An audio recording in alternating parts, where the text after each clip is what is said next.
تو جو بیت رہی تھی بلال پر، ابو فقیہ پر، زنیرہ پر، جو ان پر بیت رہی تھی، جو خباب پر بیت رہی تھی، جس طرح ہلاک کیا گیا ہے حضرت سمیہ کو، حضرت یاسر کو، یہ ساری تکلیفیں انہیں بھی تھی، لیکن کیا اس کا یہ بالواسطہ ایذا محمد کے لیے نہیں تھا صلی اللہ علیہ وسلم، آپ کے ساتھی، آپ کے جانثار، لیکن آپ ان سے بھی کیا کہیں، فصبروا فصبروا فصبروا۔ جب ابو جہل بدترین ٹارچر کر رہا تھا حضرت سمیہ اور حضرت یاسر کو رضی اللہ تعالی عنہما، آپ کے علم میں ہے کیسی کیسی ٹارچر کی ہے؟ جوان بیٹے کو باندھ دیا ایک ستون کے ساتھ، اس کی نگاہوں کے سامنے برہنہ کیا ہے ماں کو،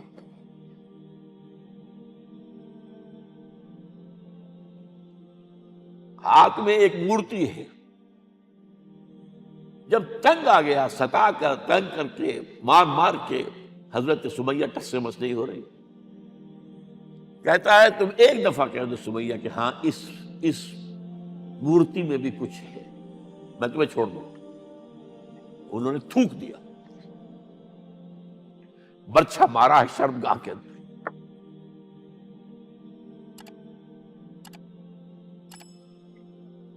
کتنی تکلیف پہنچی ہوگی ان کو،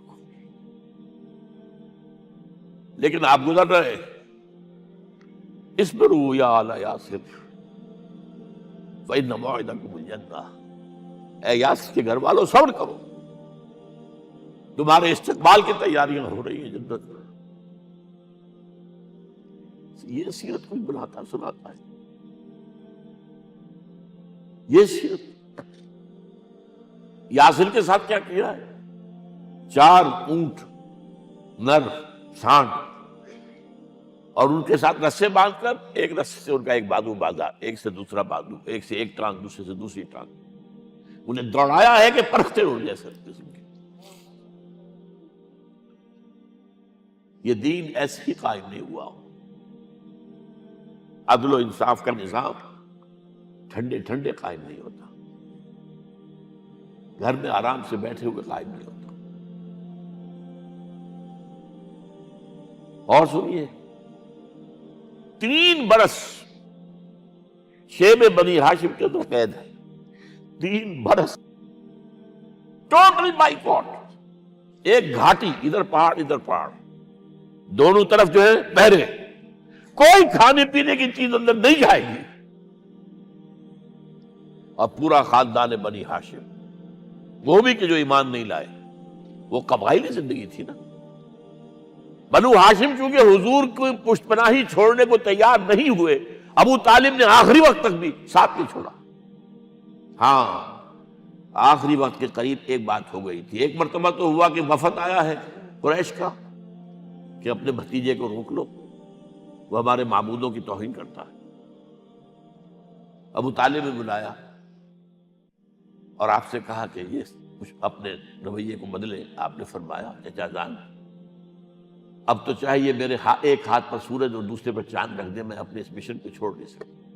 اور ابو طالب کے عین انتقال کے وقت جو معاملہ ہوا، جب وفد آیا ہے کہ ٹھیک ہے اب ہمارا جو ہے صبر کا پیمانہ لبریز ہو گیا ہے، اب ٹھیک ہے آ جاؤ میدان میں، تم بھی ساتھ چھوڑنے کو تیار نہیں ہو۔ ابو طالب نے بلایا اس کو، بھتیجے مجھ پر اتنا بوجھ نہ ڈالو جو میں برداشت نہ کر سکوں۔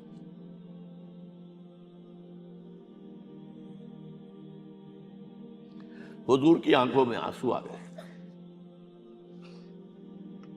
چچا جان اب تو یا یہ بات پوری ہوگی یا میں اپنے آپ کو ختم کر دوں، اسی میں ختم ہو جائے۔ 12 شیب بنی ہاشم میں 3 برس اس حال میں گزرے ہیں، ٹوٹل بائیکاٹ، کوئی کھانے پینے کی۔ کچھ لوگ تھے شریف النفس، مثلا حکیم بن حزام تھے رضی اللہ تعالی، اور بعد میں ایمان لے آئے۔ حضرت خدیجہ کے وہ رشتہ دار تھے، وہ پہاڑ پر چڑھ کر ایک طرف سے رات کی تاریکی میں، دونوں دروازے تو بند ہیں، پہاڑ پر چڑھ کر چوٹی سے نیچے اتر کر کوئی چیزیں کھانے پینے کی دے آئے بس صلی اللہ علیہ وسلم۔ کوئی اور ایک آدھ ہوگا ایسا۔ یہاں تک نوبت آئی ہے کہ بنی ہاشم کے یہ پھول جیسے بچے معصوم، بھوک سے بلبلا رہے ہیں، اور اس کے سوا کچھ نہیں ہے کہ سوکھے چمڑے ابال کر اس کا پانی ان کے حلق میں ٹپکا دیا جائے۔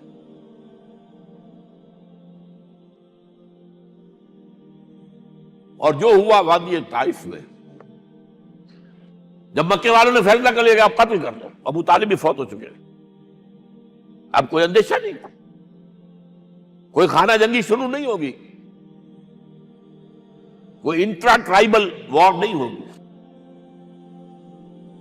تو آپ طائف گئے ہیں۔ شاید وہاں کے 3 سردار تھے بڑے، اور یہ طائف اصل میں قریشی کا سمجھیے کہ یہ ان کا گرمیوں کا یہ صحت افزا مقام تھا۔ یہ تمام جو سردار تھے مکے کے، ان کی جائیدادیں وہاں تھی، باغات تھے، اور وہاں کے بھی 3 سردار تھے، تو شاید ان میں سے کسی کو اللہ توفیق دے دے۔ وہاں گئے ہیں اور صرف ایک ساتھ ہیں، حضرت زید بن حارثہ، حضرت ابو بکر بھی ساتھ نہیں، سائے کی طرح ساتھ رہنے والا بھی ساتھ نہیں تھا۔ وہاں جا کر جو آپ نے تینوں سے بات کی ہے، تینوں نے وہ باتیں کہی ہیں جو کلیجے کو چیر جائیں، اور اس میں کیا ہو رہا ہے، اسٹریٹ ارچنز جو کہلاتے ہیں ہمارے یہاں، ٹھوکرے گلیوں کے، انہیں اشارہ کر دیا ذرا ان کی خبر لو، اب وہ پتھراؤ کر رہے ہیں۔ جیسے ہمارے ہاں کوئی آ جاتا ہے، کوئی نیم پاگل یا کوئی اور کسی طرح کا مست قسم کا آدمی، اور اس کے اوپر چھوکرے چاروں طرف ہوں اور ستا رہے ہوں، یہ نقشہ تھا، اور طائف کی گلیاں تھیں، اور محبوب رب العالمین تھے۔ ادھر سے پتھر آ رہے ہیں تو زید بن حارثہ رکاوٹ بن گئے، لیکن پیچھے سے آ رہے ہیں، وہ کیسے روکیں گے؟ پیچھے جاتے ہیں تو ادھر سے آ رہے ہیں۔ جسم لہو لہان ہے، خون رس رس کر زخموں سے جوتیوں میں آ کے جم گیا ہے۔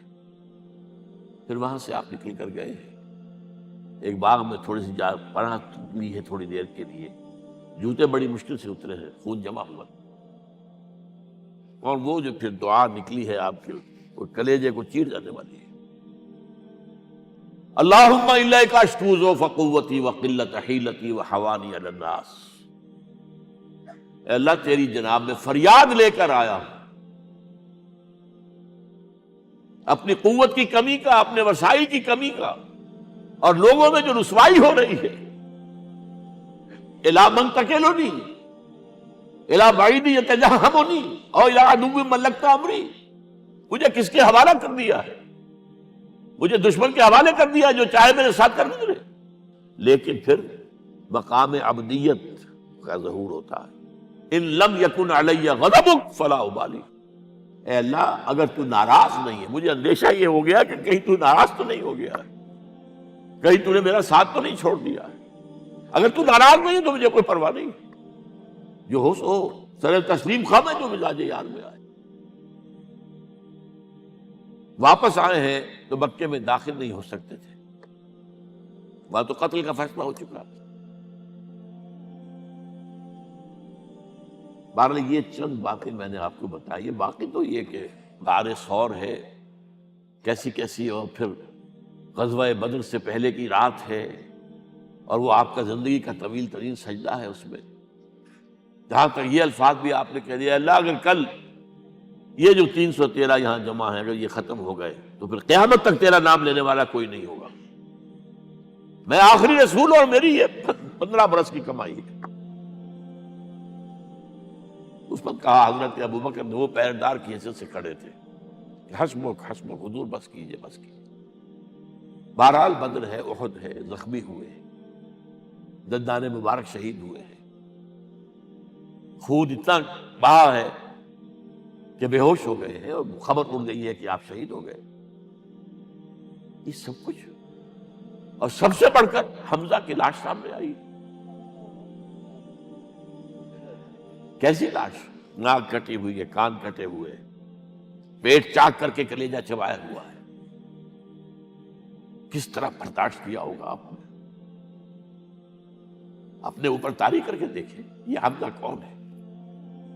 چچا ہے، دودھ شریک بھائی ہے، خالہ کا بھائی ہے، ساتھ کا کھیلا ہوا ہمجولی ہے، اور اس کی لاش ہے۔ جو قلب اطہر پر بیت رہی تھی وہ مدینے میں آ کر ایک بڑا ماحول بدلا ہوا تھا، تب وہ بات سامنے آ گئی. تو مختلف گھروں سے عورتوں کے بین کرنے کی آوازیں آ رہی تھی، اس لیے کہ اس وقت تک بین کرنا حرام نہیں قرار دیا گیا تھا، ممنوع نہیں تھا. آوازیں سن کر حضور کی زبان مبارک سے نکل گیا اما حمزہ تو فلا بواکی لہو، ہائے حمزہ کے لیے تو کوئی رونے والی بھی نہیں ہے. اس پر پھر صحابہ نے، انصار نے اپنے ہاں کی خواتین کو حضرت صفیہ کے یہاں بھیجا، وہ سگی بہن تھی، وہاں انہوں نے جا کے یہ بھی تعزیت کی بہن کی. غزوہ احزاب کا آپ نے سن ہی لیا، اسوہ رسول پر نہ معلوم کیا کیا باتیں لوگوں میں مشہور ہو گئی. وہ اسوہ کیا تھا؟ جب خندق کھودنے کا فیصلہ ہوا ہے تو خندق کھود رہی ہے، حضور بھی لگے ہوئے ہیں، بھاری بھاری پتھر اٹھا کر کندھے پر لا کر باہر پھینک رہے ہیں. پتھریلی زمین تھی، ایک پتھر کسی سے ٹوٹا نہیں تھا، تو حضور نے جو ہے 3 دفعہ جو اس کے اوپر ضرب لگائی تب ٹوٹا ہے. لیکن یہ کہ کئی دن کے فاقے ہو چکے تھے، کھانے کو کچھ نہیں، پورا محاصرہ تھا، 12,000 کا لشکر گھیرے ہوئے.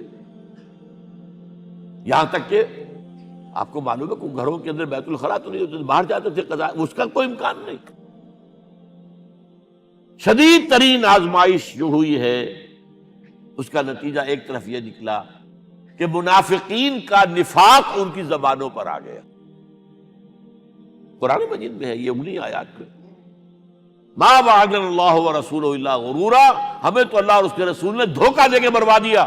ہم سے کہا تھا کہ قیصر و کسریٰ کے خزانے تمہارے قدموں میں آئیں گے، اور حال یہ ہے کہ اب رفع حاجت کے لیے باہر نہیں جا سکتے، کھانے کو کچھ نہیں.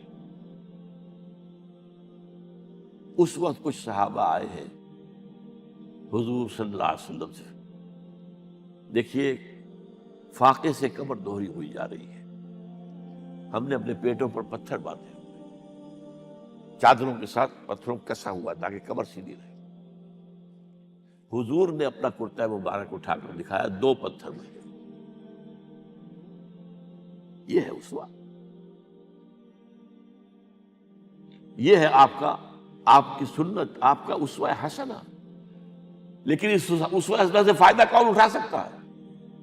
لقد کان لکم فی رسول اللہ اسوۃ حسنۃ لمن کان یرجو اللہ والیوم الآخر وذکر اللہ کثیرا.